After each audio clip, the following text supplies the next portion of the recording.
Okay, it is 8 o'clock. I anticipate there'll probably still be a few people that jump in, but I'm going to go ahead and get started. Um, and we'll get through some maybe introductions and a intro, and then by the time maybe everybody's joined in, hopefully we can get to the meat of the meeting. And my hope is that the meeting doesn't go too long. At the same time, I want to answer your questions, and there's a lot of changes, and things up in the air this year. So I know there will be some questions, and hopefully we can get them all answered. But at the same time, I don't want to take up the rest of your evening, but we'll take a little bit anyway. So first of all, I do want to thank all of you for your willingness to let your daughters be a part of the season. I know there's a lot of unknown, there's a lot of uncertainties about what things are going to look like and how safe is it and all of that. And so you're here and you're letting your daughter swim, and you're trusting us as a coaching staff, you're trusting the school administration. So we appreciate that. We don't take that lightly. First few days of practice have gone well, and it's been exciting. It's been fun to be around people again, specifically around your daughters. It's a great group of girls. They're working hard, and they've been fun. So I do want to thank you for trusting us with them. And with that, please, at any point in time, if you have questions or concerns, reach out to us, let us know. And we would be happy to listen to your concerns and address them or answer questions that you have. So please go ahead and feel free, welcome, encouraged to reach out to us as you have questions. Thank you so much for your flexibility thus far in the season. We're only a few days in, and you've had to be pretty flexible and will continue to need to be. And so I do apologize that we don't have more things laid out than we do. There are a lot of questions that I still have that we have yet to be answered, and some of those answers hopefully we'll get throughout the course of the season. But I imagine even some of the things, I know some of the things that we've set up, I had to just make a decision, and I might find out later that we need to change or reroute and things of that nature. So there will be changes that happen, and so I do appreciate your flexibility with that. And I do want to mention one of the things that we're going to have flexibility about is the pool. The HVAC unit this summer, when we finally actually just a few days before they were actually going to open the building back up and open up the pool, the HVAC unit failed. It's only a couple of years old, and it's not a cheap unit, but some piece of it broke, and in turn that kind of domino effect broke some other things. The unit is from Canada. They had to custom make some of the parts. They have to come from Canada. Obviously, shipping right now is an issue. And so it was, I think at that point in time, they said about 11 weeks out for the fix. They did get a temporary fix in place, and that's what we're running on right now. It's not working very well. It's really hot in the pool area. I don't even know the temperature. I know it's in the 90s. The air temperature, the water temperature is not that hot, but it's still warm also. And at some point in time, hopefully soon, we will have the permanent fix in place. Nobody seems to know exactly when that's going to be, other than it's supposed to be sometime maybe in the next week or two. I don't know how much of a heads up I'm going to get. And I do think that they're going to close the pool when they make those repairs. The repairs are up on the roof, but I think they're going to close the pool. My best guess is it's probably a couple of days we're going to be out. Will we be able to get into another pool, or what is our plan going to be? I don't know, because I don't know when it is. We've talked to some people. We have some places we can potentially go to practice if we need to last minute, but it's hard to plan any of that until we know when that's actually going to happen and how long it's going to be and things of that nature. My hope is that it'll be on a weekend and we maybe miss at most one practice, but I don't really get to choose those things, so we'll see how that goes.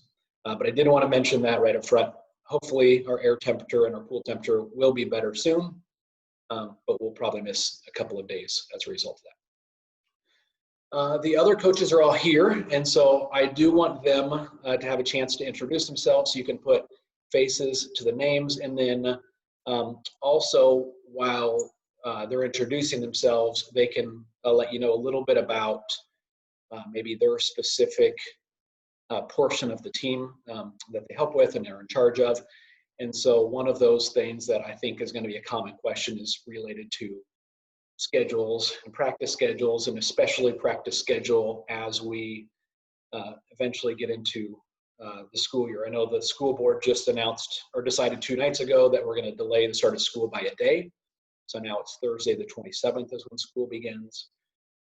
But so I'll have both Kim and Julie talk about their plans for practice schedules, and then Steve can just look pretty and introduce himself and say what he wants to. So that being said, Julie, why don't you go first?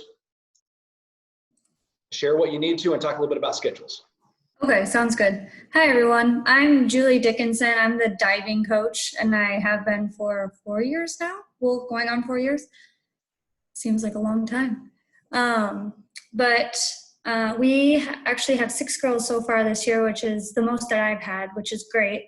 For as far as like social distancing and everything, I've been trying to have them stand 6 feet apart in line. Diving's a little bit easier to have people stay apart, I think, just because it's 1 girl at a time on the board. But if you have any concerns or anything, please reach out to me, or any additional ideas. We're open to those. But as far as scheduling, for the first 2 weeks that we're in right now, practices are 6 a.m. to 7:30 a.m. And then during the season, or during the school year, it'll be Monday, Wednesday, Friday, 6 to 7:30 a.m. And then Monday through Thursday, 5 p.m. to 6:30 p.m. And then Saturdays from 7 a.m. to 9 a.m. So, and I'll have a iPhone calendar drawn up, and I can just send that to all the girls. And if anybody else, when any of the parents want that too, I can just forward that to them. That seems to have been beneficial in the past. So I think that's all I had to cover. Is there anything else that you can think of, Sean? No, I think that's good for now. That does bring up a good question. If anybody has questions, I'll try and answer a bunch as we go. But if something comes up and you have a question, feel free to use the chat feature. Steve is going to be keeping an eye on that and make sure we get your questions answered as we go. So if you do have a question, just let us know. Thank you, Julie. And as practice schedules are going to be mentioned, we'll make sure we get them emailed out as well. So if you're trying to frantically write them down, we'll make sure that you get the email from them as well. Kim, go ahead. All right. So my name's Kim Wharton, and I'm the junior varsity coach. My hair looks a little bit crazy right now from being on said 95-degree pool deck with no HVAC, so that's been fun. But I'm excited with the number that we have this year as well for the junior varsity swimmers. I know, unfortunately, schedule has not officially come out yet, and I still don't necessarily have the exact final details. But if your swimmer is interested in swimming junior varsity, I have sent out a survey that has some different practice options with the number that we have. There's just really no feasible way to have everybody in the water at once. So for anyone that has swam in years past, unfortunately, that might mean a little bit less water time this year, but we're trying to work through it and do everything I can to make sure we get everyone in as much as we possibly can. So the survey that's got out has the different options. And as of right now, it looks like everyone's going to be able to get the option that they wanted. A lot of people were kind of flexible and willing to do either option, but generally most practices will be sometime between 5:45 and 7 p.m. on weeknights. And then Friday mornings, there's an option for Friday morning practice from 6 to 7 a.m. with then no practice in the evening. So I've kind of given them that opportunity to choose. I've also had to kind of make the decision that dryland wasn't going to be very doable for us this year. I can't have half the swimmers in the pool and half in dryland since I can't be 2 places at once. So there was just not a great way necessarily to do it. So the emails that have gone out, I've also included an optional, very, very optional opportunity to train at Crave Gym in the area. So details from that can be found in the email, but it's definitely a sports performance training. It's focusing on strength, power, explosiveness, pretty much anything they'd need for any sport. And they are working towards making sure it's specifically tailored for swimmers. They do have a lot of swimmers that train there as well from different schools. So they are prepared for that and have some knowledge on that. Again, very optional opportunity, but yeah, more details can be found in the email. If you can, let me know if you think your swimmer will be doing that, just to make sure I can give the closest to accurate head count on Monday to the trainer that I can give. Otherwise, my contact information should also be in one of the emails that went out, so feel free to reach out to me with any questions you have at any point during the season. And like I said, like we've all kind of been echoing, I think we want to get schedules out as soon as possible. So we'll continue to work towards getting that out as soon as we can. All right, Steve, you can say hi, and if there's anything you want to share, go ahead. Hi, this is Steve here. I really love working with your daughters. I've already met some freshmen that are pretty incredible and going to have a lot of fun, I hope. I haven't seen any questions yet on the chat, but that's all right. Feel free to reach out to me if anyone has any concerns about what's going on. I like to do a lot of stroke work, and I will stay later to work with your athletes as much as I can, except for Grace Padilla. But anyway, yes, I'm always here to help, and always, oh, there she is. And I'm always willing to help and help improve everything I can do. So really, that's all I have right now. And Sean is a wonderful coach, and he's very approachable. So feel free to approach him at any point. I'm not so approachable, actually. But anyway, we love working with your kids, and we're going to have a great season, hopefully.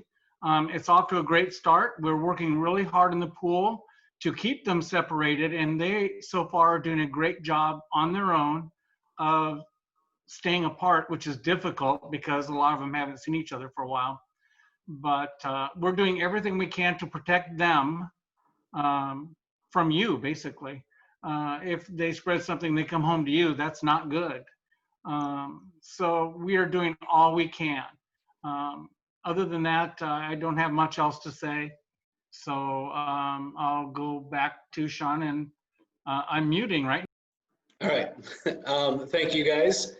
I do want to mention, and as I kind of go into, we'll talk a little bit about the varsity schedule and then a few other scheduling things, and then I have a whole bunch of bullet points I'm just going to run through. Most of them deal with, kind of our COVID safety stuff.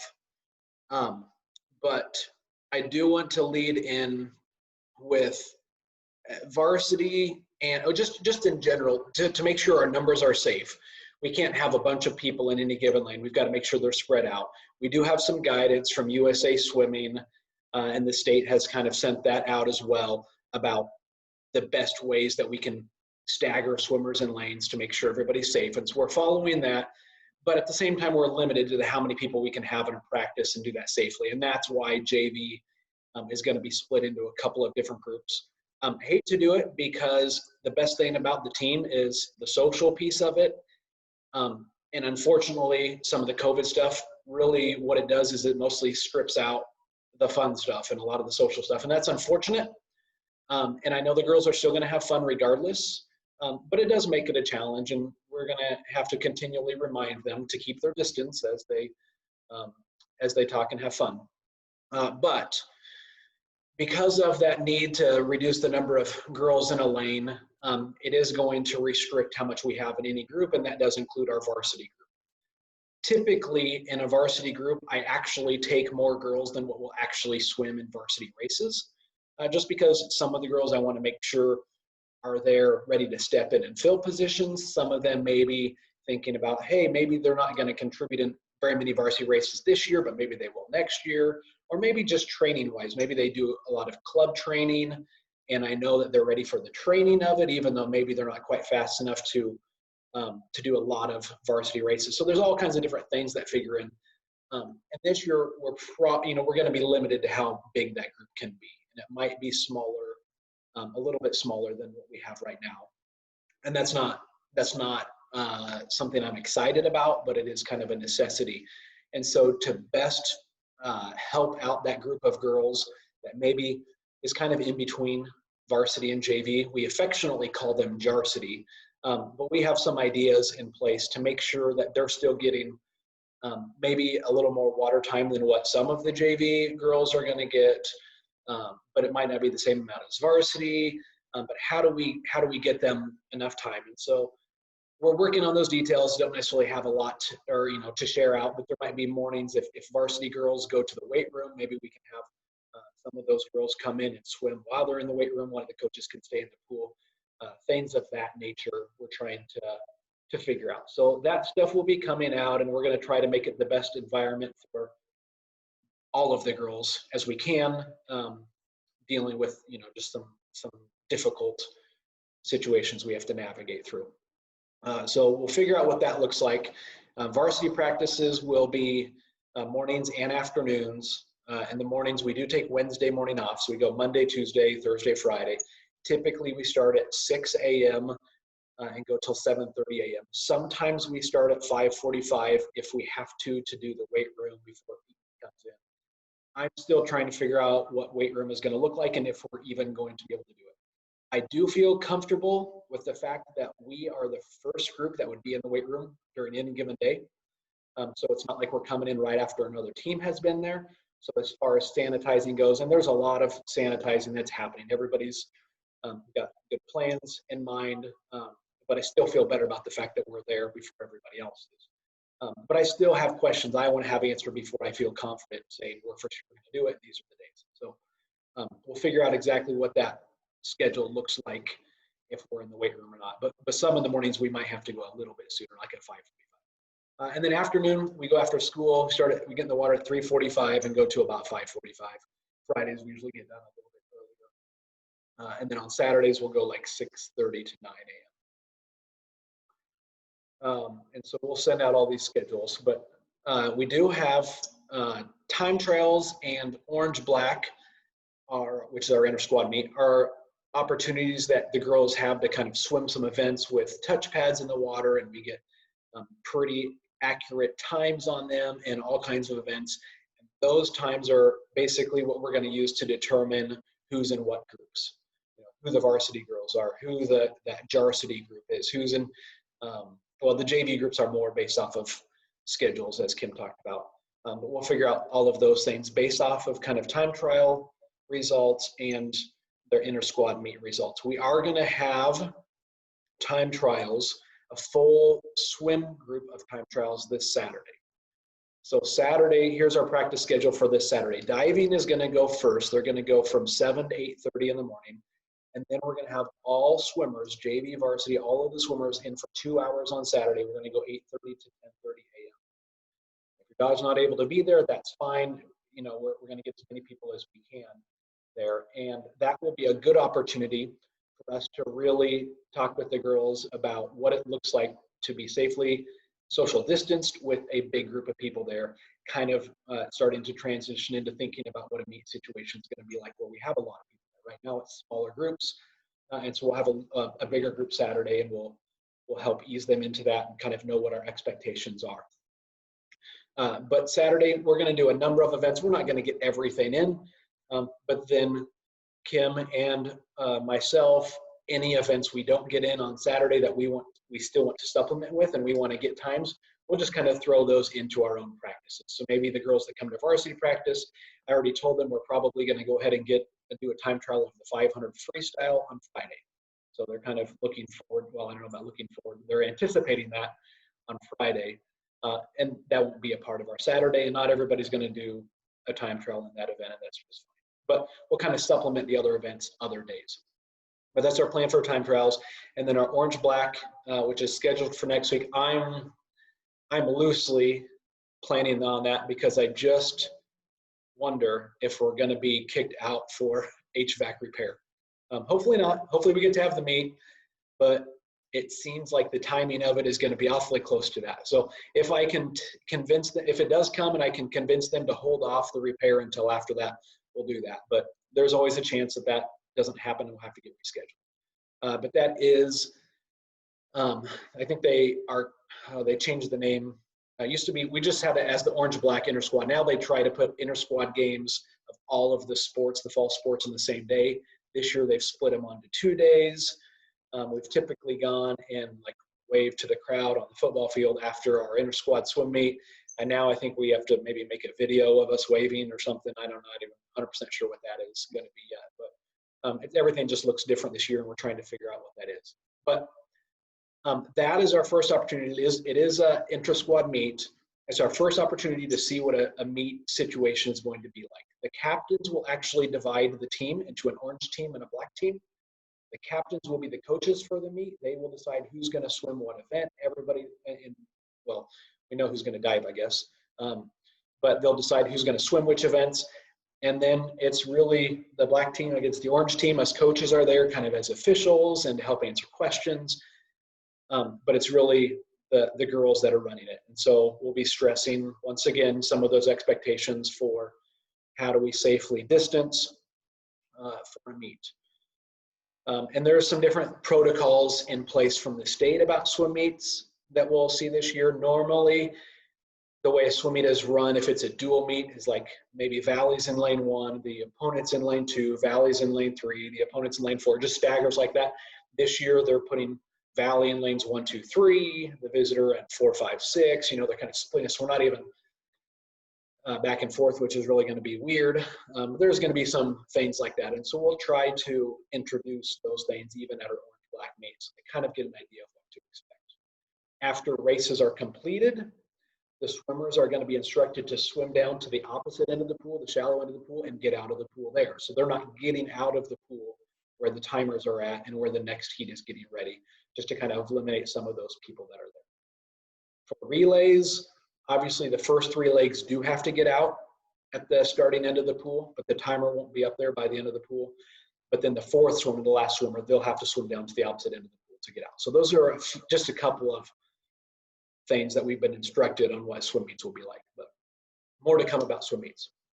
Okay, I'm going to run through a bullet list of some of the COVID stuff. If something comes up, you have got a question, please just add it to the chat. Steve will let me know, or we can talk about it at the end. But just like everything else, it's all a work in progress. Some of the things are going to, adjustments will be made throughout the season. But we want to ultimately do our best to keep everybody safe, the athletes safe, and then as Steve said, you parents safe since they're coming home to you and grandma and grandpa, etc. We want to minimize exposure as much as we can. So if there does happen to be a positive case somewhere in the team, hopefully our distance and our protocols have minimized who maybe has been exposed. The school already has a list of what a lot of those protocols will be, and we'll follow that, and we'll work with athletic administration if we do happen to run into a situation where there is a positive case. But we want to minimize as many of those exposure possibilities as possible. And ultimately, we want to have a full season. We hope that we get to compete all the way till the end of the season. A lot of baseball and softball teams did, including Valley, and I think that's awesome, and hopefully we'll be able to do the same thing. That being said, if your child is showing symptoms, or if there's been an exposure to a positive case, we would ask that you keep them home, even if they're not exhibiting symptoms. Communicate with us coaches. We can talk about what those expectations are from the school, because the school has laid all of those out. Here's how we handle each one of these situations, and here's how many days we want you to stay away, etc. So talk with me about those, but we want to err on the side of safety is what we want to do. So make sure you let us know and just ask if you have questions about that.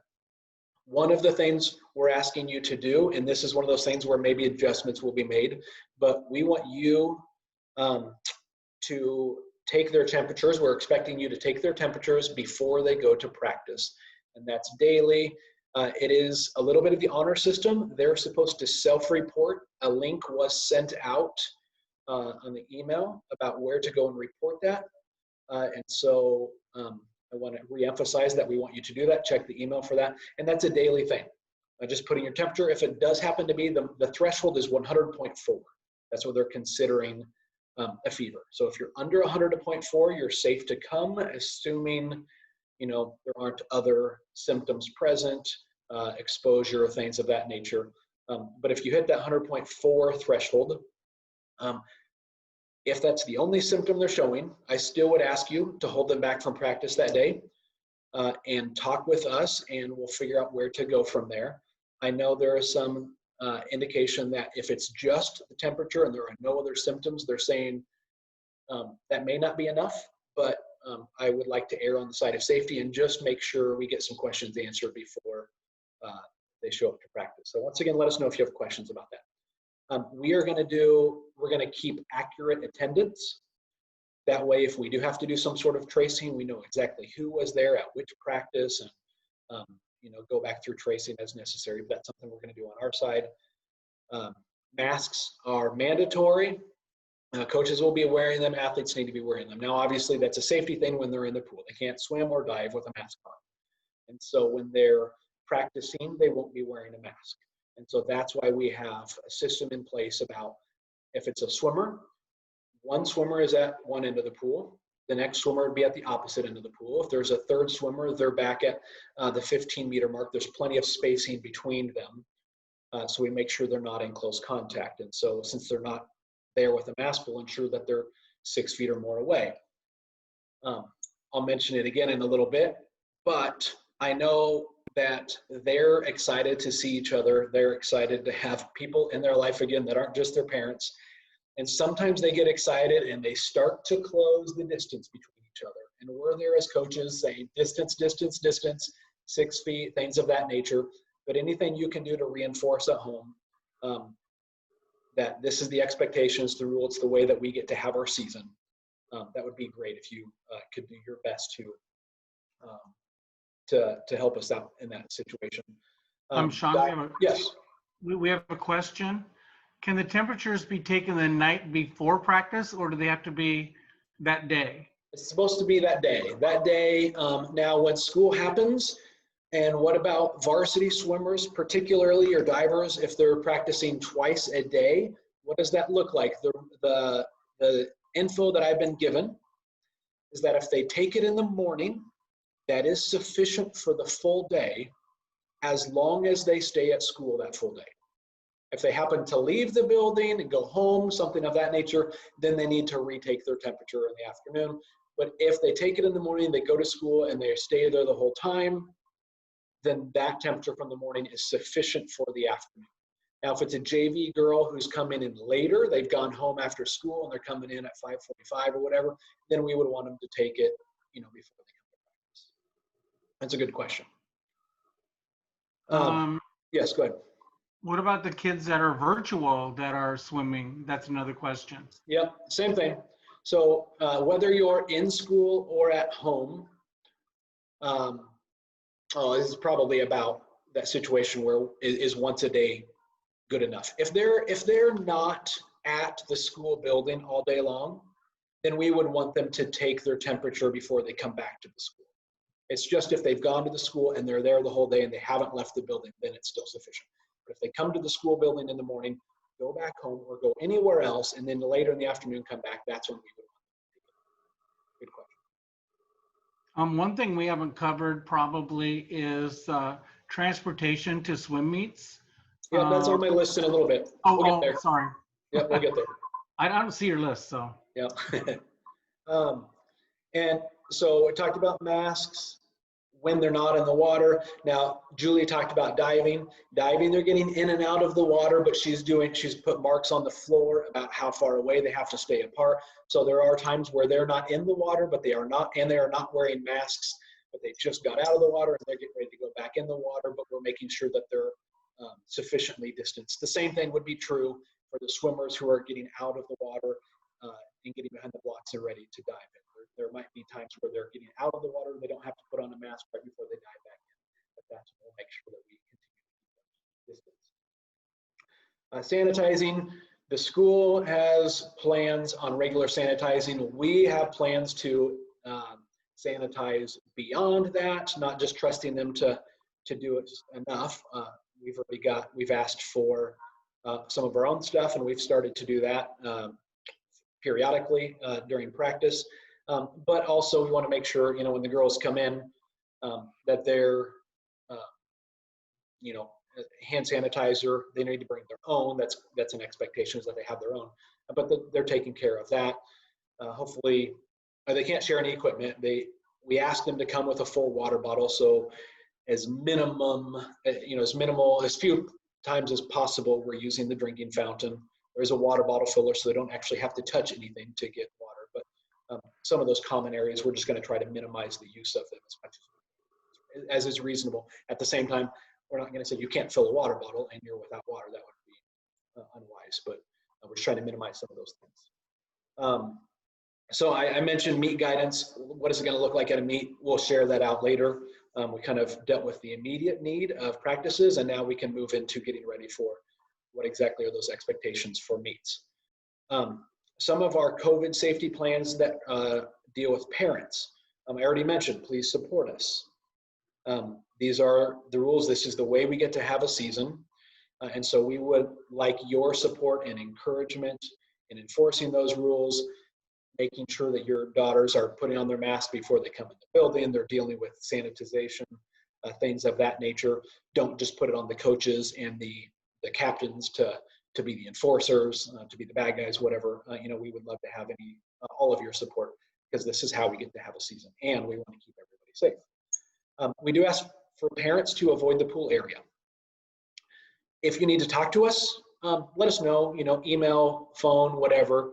We're not trying to avoid you, but we just got to keep as few people there, at practice or picking up girls, dropping off girls, as few people there as possible, just to keep the space controlled. So, we're not inviting you to come and watch a practice. It's not because we're trying to be mean. We're just trying to keep that controlled. But please let us know if you have questions or need to talk to us. Email is a great way. Spectators at meets, what's that going to look like when we're at a meet? I wish I had the answer to that. I don't yet. I was told that I think the ADs were going to meet and decide about that today, but I haven't heard an answer yet. So it was still up in the air whether they're going to allow no spectators at the meet, home only, or what they're going to decide. I know there's already been discussions about live streaming the meets and maybe even directly putting it up on the screen, either in the forum or in the cafeteria, whether that's so we can, a parent may hop in the pool to watch the race and then leave the pool area and go down there and still see what's going on, and just kind of minimize that. Or maybe we're just closing off areas and say only so many people can be in the pool area and the overflow is in the cafeteria. I don't know what that's going to look like, but we're figuring that out. Can you stay at home and watch the live stream? Absolutely. I don't know details about that. I know for softball and baseball, they did it and there was a fee. You paid for the whole season. You pay this fee and you can watch all the games. I don't know what it's going to look like for swimming. Those conversations are happening. Decisions are being made. We don't have an actual meet other than the Orange Black for a little while. So we have a little while to get it figured out before our first actual dual meet. What does it mean for Orange Black? I don't know yet.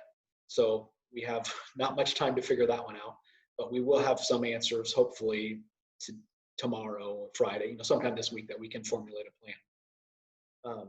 But that's still to come.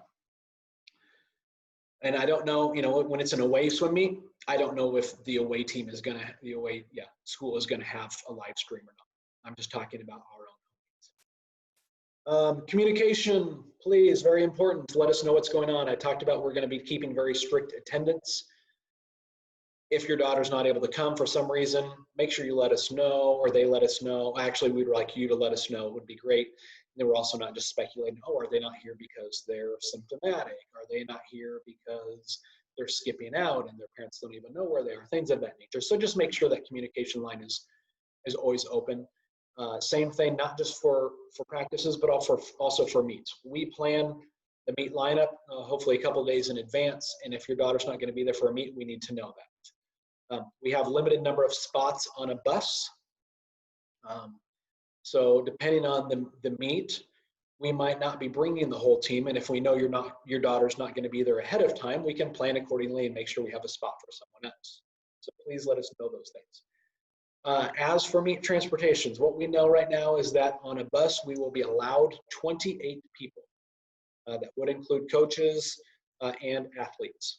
So 28 people, we're at about 60 people signed up for the team right now.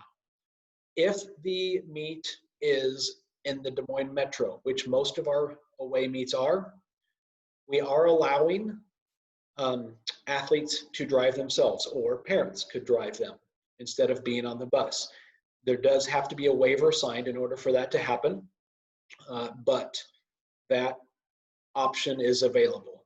and encouraged, because we don't want to take multiple buses, and that does allow us to get more people there. And also it's fewer contact, it's less people, girls in close proximity on a bus as well. So that option is out there, and we'll have more information about that later. But just know that that's where we're at. If the meet is farther away, and I don't have the schedule memorized, I can't remember if we go far away in a dual meet or not. But if we do, if we go to like Fort Dodge or Mason City, we will probably bring just a small squad, enough to bring one bus if it's that far away. We do have an invitational meet in Iowa City. So far it's not canceled, and we haven't canceled out of it. So as long as that still happens, that would be a varsity only meet anyway. We would have a smaller group than 28. That's a non-issue. Divers drive up separately anyway for that meet. So that's a non-issue. Same thing would be true for districts and state. We don't know where, or regionals and state, we don't know where regionals is going to be anyway, but we would have a smaller group than 28. So we won't have any issues there. A couple more bullet points. We want you to encourage good nutrition, plenty of sleep, good health. The nutrition and sleep, or the nutrition side of it, hopefully we'll get to have some meetings with the dietitian. I wouldn't be surprised if it's like a Zoom type of meeting, or maybe in the forum, we've got spacing. But if you were in the meeting before this one, you got an opportunity to hear from Ellen Davis. We've worked with her in the past. Hopefully we can have some opportunities to let the girls learn more from somebody who knows a lot more than I do about nutrition. But anything that you can do at home to help and support obviously would be great. Sean? Yep. Not to interrupt, but going back to invitationals, the question has come up about Tiger Tankers. Yep. What is the plan at this time? Yeah, that's a good question. We've, in the past, or last couple of years ago, we've had 9 teams at the invitational that we host, which is Tiger Tankers. The plan, we've had a number of teams drop out already, but we have decided, or our athletic administration has decided that they want it to be 4 teams this year. So we are planning on having 4 teams there. I don't know what that's going to mean for spectators, because that will still be decided based off of some of the other conversations. But I would assume that we will, it wouldn't surprise me if we don't allow spectators at all, and then we can use the bleachers, the full set of bleachers for the teams, and we can really space teams out. So that would be our plan. That meet, assuming we have it, we are responsible for the meet since we host it, so providing timers as well, and we've always asked for JV swimmers to be a part of that. I assume we'll still do the same thing, but we've got to figure out exactly what that looks like. I would say maybe we'll have 1 timer per lane instead of 2, just to help with that distancing. And maybe we don't have a 2-phase thing where maybe one group comes in and the second group comes in later. Maybe we try to keep it the same girls to minimize that contact. But those are conversations that I hadn't even thought about till now. So I'm just kind of spitting some thoughts out on the fly, but we'll have to have those conversations and figure that out. But that's the plan for Tiger Tankers. Obviously, school is a priority. I'm a teacher, and that's why the girls are here. They're there for education, and so school is the priority. However, we want to make sure that they understand, you understand, the commitment, and that you are making a commitment to be here as well. But at the same time, school is still priority. So have conversations with us as necessary. Send the girls to talk to us if they're in a bind. But we always encourage them, hey, work ahead. Don't wait till last minute to do this paper or to get ready for this test. That's part of being an athlete or being involved in other activities. You're learning that time management, obviously a very important life skill. We want to foster that. And so, but I also understand things come up and there's always exceptions to the rules. So have those conversations with us, or encourage your daughters to when that's necessary, because we understand that school is priority. We would like for you, encourage you, make sure you're positive with your daughters, encourage them. If you do get an opportunity to watch them at a meet, whether it's in person or over a live stream, just reinforce positivity. I loved watching you swim. I enjoy watching you dive, things of that nature. Try not to be overly critical. They usually already are. We can help them, talk through some of the things that we want to improve them, from their races or the performances. But hopefully you can let them know how much they're loved, and that it's not your role to tear them down. Sean, Yes. I don't know if anyone's discussed this. For the freshman girls, we've had transportation between Valley Southwoods and Valley. Do we know how that, I don't know if you know, this is my question, because I'm at Southwoods, but do we know how that's going to work yet? I don't. I would guess that the school is probably just making sure they have sufficient buses to make sure we get everybody moved, knowing that we only can put 28 people on a bus. I don't believe that usually is a problem in those shuttle buses that go back and forth between Southwoods and Valley to get people to practice or from practice to the appropriate school. But I've thought of that question. I don't have the answer to that. I just have some level of confidence that there will be an answer to that. I just don't know what it is yet. Thank you. Yep. My last bullet point, there's probably other questions, but fundraising and booster club stuff. We do have the opportunity, see how I worded that, to do a fundraiser again this year, but fortunately, there has been consideration to the fact that, hey, selling cards, fundraiser cards, is probably not in our best interest when we're trying to socially distance. So it will look different. I don't have all of the answers yet. I'm still, there's been email communication, but not phone conversation with myself and the fundraiser person, but it isn't going to be an online thing. I don't know exactly what it looks like, but I think the expectation is that girls will come and enter email addresses into the computer, where then this fundraiser thing, whatever it is, gets emailed out to people, and that's our fundraiser. I will get more information. I got a little bit yesterday, but not enough that I feel confident sharing much about it. And so as I get more information, I'll share that out. It might even be, this week's about over, but maybe as early as the end of this week, otherwise sometime next week, that I think that will happen. So there's still some fundraiser piece that's going to happen, but it will look different. I just don't know exactly how. And then the other piece of that I mentioned was Booster Club. Always want to encourage Booster Club membership, as well as volunteering when we need Booster Club volunteers. We do, as my understanding is that Valley will still be able to offer concession stands. There's a lot of fine details, and I don't know all of them. Brad Rose would know about how it's allowed to work. And so I assume we fall under that, and that we will be allowed to have them, but I don't know that for sure. So if we have, assuming we do have concession stands and we have concession stand duties and we need volunteers to help out, I want to thank you in advance for your willingness to help out in that way, because the Booster Club does help us get a lot of the equipment that we need. Some of those are big dollar items, some of them are small dollar items, but they're helpful in securing those things that we need for the team. So I appreciate all of their help, and we want to help them as much as we can through memberships, which are usually beneficial to you, the parent anyway, as well as just concession stand stuff. Okay, so there's all my bullet points. I'm sure there's some questions. Go ahead and if you want to throw them through the chat, you can, but otherwise you can unmute yourself and ask right now, or you can catch me later via email or phone or whatever to ask them to.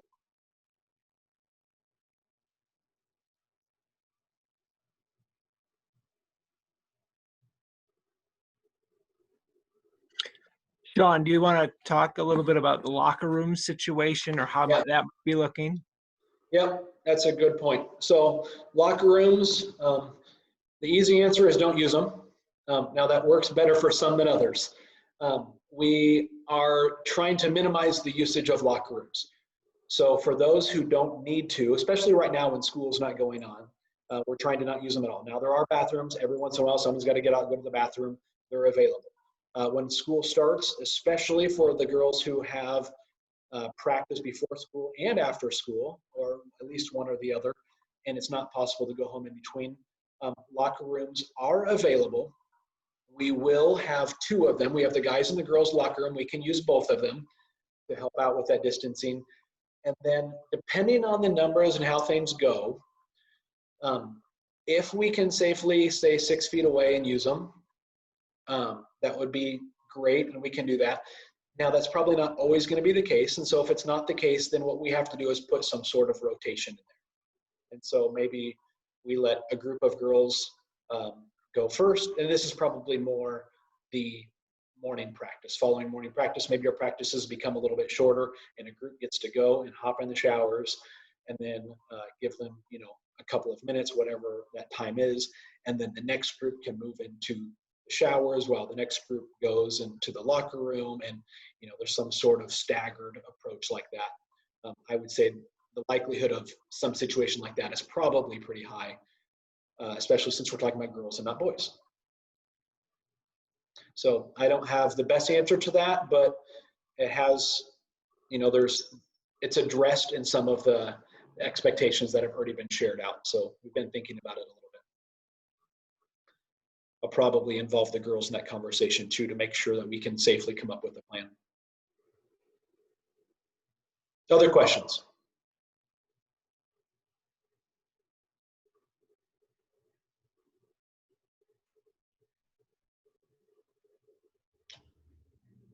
Okay, and there were no other chat questions, Steve? Okay, go ahead, Matt. Go I'll ahead. ask one more. Yes. Sorry, I'm taking up so much time. We cut out, so you might have already said this.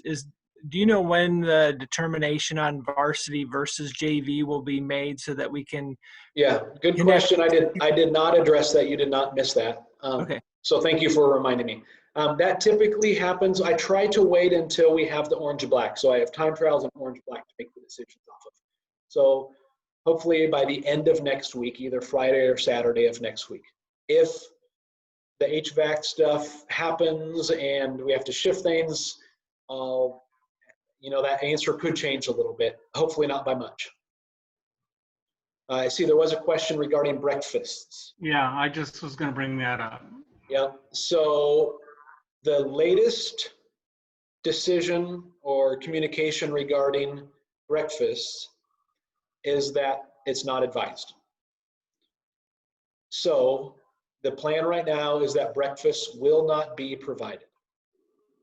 That's really, unfortunate, I know, for many, because one, that's awesome for the girls to have, homemade breakfasts regularly, delicious breakfasts, not granola bars or whatever the nature is. Sometimes it's fun for the parents, but the reality of where we're at right now is that it's not going to be allowed. So the girls will be responsible for that. So if they're bringing stuff in, that's an option. Maybe, some of the girls probably have a first period off and they can go take care of it on their own, so be it, but that's not most of the girls. I believe, and I'll verify this, but I believe that the cafeteria will be providing breakfast like they normally do. So the girls could go eat there. That probably means we're going to have to adjust when we end practices in the morning so that they do have sufficient time to take care of that. So I'm quite confident in saying that practices will get done earlier this year than in the past, both for breakfast reasons, but also for locker room reasons. So unfortunately, that's the answer that we have right now. The follow-up question might be, what about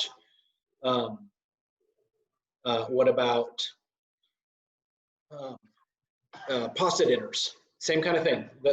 We've been told that if it's restaurant prepared, individual wrapped things, or if it's food service prepared, individual wrap, like that's maybe okay, and we can navigate that. But as far as parents, you guys cooking things and we hand them out, whether individually wrapped or otherwise, that's a no-go. It's a conversation that we're trying to navigate through, and the captain parents are involved in that. Is there something we can do and will do? What's the expense involved in that? That's still going on. So we'll have communication about that. But definitely pasta dinners and the way that we've had them in the past will not happen, cannot happen this year, because that doesn't follow that guidance. Yeah. Stephanie. Yeah, go ahead. Oh, okay. You saw this about making sure that the girls pack their own breakfast, and they should leave the pool immediately. They should pack their own breakfast. They could be out in the grass area out there, but anyway, Yeah, you're welcome. You can all see, I think you can all see that in the chat. Stephanie Borak, who's our communications parent, the one who sends the emails, has put a blurb in there about breakfast. So you can all see that as well. And then there was a question about incoming freshmen. When will they begin practices and what times? They have already. So we started practices officially began on Monday. So hopefully you've all seen emails, and I will reach out to you separately if we need to make sure that you're getting those emails. But practices officially began on Monday. And so hopefully we're getting communication to everybody as necessary, but I also understand sometimes when we have incoming freshmen, people fall through, things started before school starts, and sometimes we don't have the right email addresses, things of that nature. So I'll take care of that.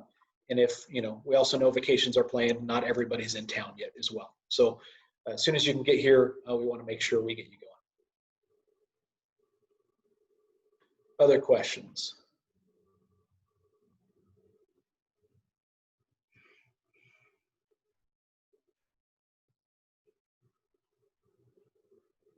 Okay, I'm sure that everybody still has some questions, and I don't necessarily have answers to all of them, but certainly feel welcome to reach out to me and let me know separately through email or whatever. I do want to mention Stephanie has been awesome at sending out emails, but some questions are just more appropriate for a coach, and where she's not afraid to forward those on to me.